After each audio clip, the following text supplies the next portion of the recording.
বন্ধুরা, লাউ চাল কুমড়োর ঘন্ট তোমরা অনেকে অনেক রকমভাবে খেয়েছো। তো চলো আজকে তিথি দিদি ভাই কীভাবে লাউ চাল কুমড়োর ঘন্ট করে তো সেটাই তোমরা দেখতে থাকো। আজকে কিন্তু লাউ না, আজকে এটা শুধুই মাত্র চাল কুমড়ো। তো লাউ চাল কুমড়ো বললাম কারণ অনেকে না দুটোকেই গুলিয়ে ফেলে।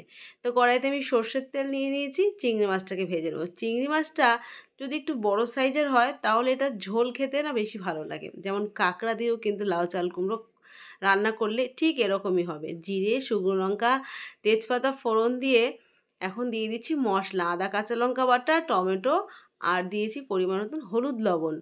মশলাটা একটু ভাজা ভাজা করতেই কেটে রাখা চাল কুমড়োটাকে দিয়ে খুব ভালো করে আমাকে কষিয়ে নিতে হবে।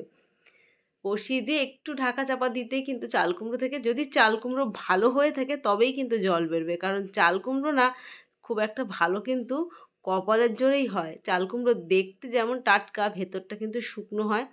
তো জল দিয়ে দিলাম, গরম জল, একটু মিষ্টি, কারণ লাউ চাল কুমড়োতে মিষ্টি ছাড়া কিন্তু একদম ভালো লাগে না। দিয়ে দিলাম চিংড়ি মাছটা, আবারও খুব ভালো করে ফুটতে দেবো।